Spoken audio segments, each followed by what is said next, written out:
Assalamualaikum warahmatullahi wabarakatuh.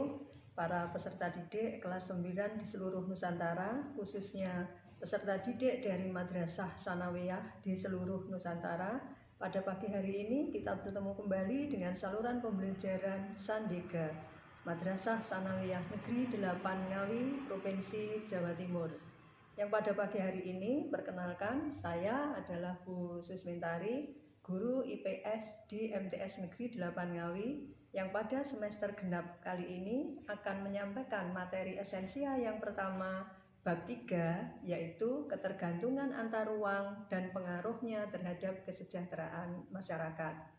Sebelum belajar, pastikan kalian semua tetap mematuhi protokol kesehatan, jaga jarak, cuci tangan, dan tetap menjauhi kerumunan.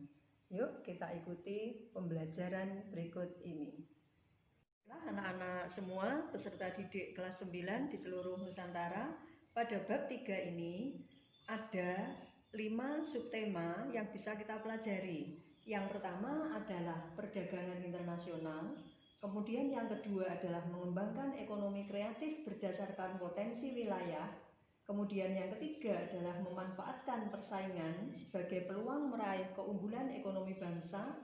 Yang keempat, pengembangan pusat-pusat keunggulan ekonomi untuk kesejahteraan masyarakat. Kemudian yang terakhir adalah pasar bebas. Nah, anak-anak, untuk materi yang pertama, pada pertemuan kita kali ini, kita akan membahas tentang perdagangan internasional. Nah, sekarang simak pada tampilan berikut ini.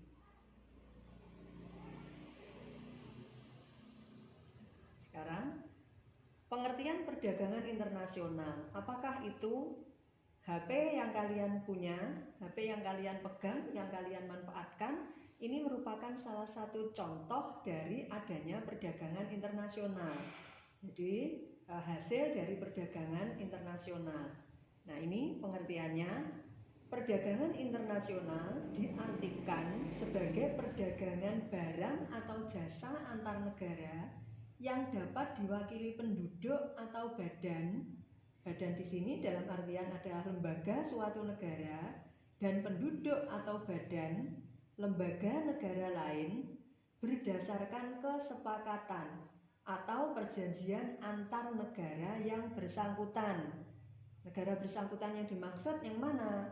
Yaitu negara-negara yang bekerja sama untuk saling mengadakan perdagangan. Setiap negara yang terlibat dalam kegiatan perdagangan internasional ini mengharapkan keuntungan. Ya, jadi saya ulang dulu sebentar. Ini tadi. Jadi setiap negara yang terlibat dalam kegiatan perdagangan internasional ini mengharapkan sebuah keuntungan. Sekarang kita lanjutkan lagi. Apa toh faktor pendorong perdagangan internasional? Jadi faktor pendorong perdagangan internasional yang pertama adalah keinginan untuk memenuhi kebutuhan dalam negeri. Kemudian yang kedua adalah adanya perbedaan sumber daya alam. Di sumber daya alam. Yang ketiga adalah perbedaan kualitas sumber daya manusia. Yang keempat, perbedaan ilmu pengetahuan dan teknologi. Kemudian yang kelima, perbedaan budaya. Keenam, perbedaan biaya produksi. Yang ketujuh, perbedaan selera. 8, kesamaan selera. Kemudian yang ke-9 adalah keinginan memperluas jaringan pasar. Dan yang 10 adalah kemajuan pada era globalisasi. Ini adalah faktor pendorong perdagangan internasional. Untuk anak-anakku semua, kalian sudah mengetahui faktor pendorong perdagangan internasional secara global. Maka tugas kalian di rumah adalah mencari kenapa faktor-faktor tersebut ini bisa dikategorikan sebagai faktor pendorong terjadinya perdagangan internasional. Jadi tugas daring yang pertama. Kemudian selanjutnya akan Ibu jelaskan tentang manfaat perdagangan internasional. Jadi Tadi sudah disampaikan di depan bahwa tujuan perdagangan internasional itu adalah untuk memperoleh keuntungan. Nah, sekarang manfaat. Apa manfaat dari perdagangan internasional? Manfaat yang pertama adalah untuk memenuhi kebutuhan barang atau jasa di dalam negeri. Jadi di dalam negeri jika belum bisa memenuhi barang atau jasa tersebut, maka pemenuhan kebutuhannya diambilkan dari negara lain. Kemudian yang kedua, menciptakan spesifikasi produk khas yang dihasilkan. Jadi ada pengkhususan. Sebuah negara itu spesifikasinya di apa? Seperti Jepang misalkan, sumber daya manusianya unggul, sumber daya alamnya mendukung. Maka kemudian Jepang itu spesifikasinya adalah barang-barang hasil teknologi, mobil, ya, dan lain-lainnya. Itu merupakan ciri spesifikasi dari Jepang.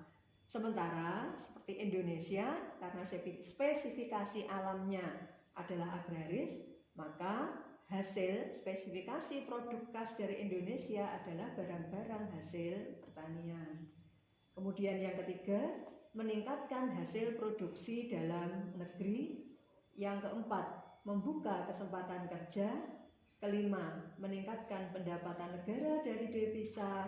Berikutnya, mendorong pertumbuhan ekonomi, memperluas daerah pemasaran, mendorong kemajuan ilmu pengetahuan dan teknologi, meningkatkan hubungan persahabatan antar negara, dan manfaat yang terakhir adalah meningkatkan kualitas konsumsi masyarakat. Dalam hal ini, kualitas konsumsi masyarakat bisa ditingkatkan dengan cara memenuhi atau menyediakan barang-barang yang tidak bisa diproduksi di dalam negeri itu. Jadi misalkan kalau di Indonesia kita belum bisa buat HP, belum tentu selamanya kita tidak akan bisa menggunakan HP, mengkonsumsi menggunakan HP. Tetapi kekurangan kebutuhan itu bisa dicukupi dari negara lain melalui perdagangan internasional.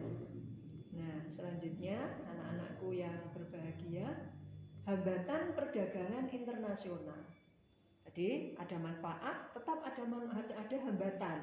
Apa hambatan dalam perdagangan internasional? Yang pertama, karena perdagangan internasional melewati batas wilayah sebuah negara, maka pasti terjadi perbedaan nilai mata uang. Jadi belum tentu nilai mata uang negara-negara itu sama. Jadi kurs yang berlaku berbeda. Yang kedua, pemberlakuan kebijakan ekspor dan impor di tiap-tiap negara. Kemudian yang ketiga, pembayaran antar negara sulit dilakukan dan berisiko besar. Keempat, terjadinya peperangan yang menyebabkan ekonomi negara menjadi lesu. Yang kelima, kebijakan lembaga ekonomi internasional yang menguntungkan negara-negara anggota itu. Jadi misalkan ada IMF, siapa yang diuntungkan? Ya, negara-negara anggota IMF tadi. Ya, ada misalkan APEC, siapa yang diuntungkan? Ya negara-negara yang menjadi anggota APEC. Berikutnya, proses pengiriman barang dan atau jasa yang membutuhkan waktu relatif lama. Kemudian yang terakhir, hambatannya adalah pengenaan bea masuk yang relatif tinggi. Ini hambatan. Jadi tolong kamu amati, dipelajari di rumah untuk berikutnya.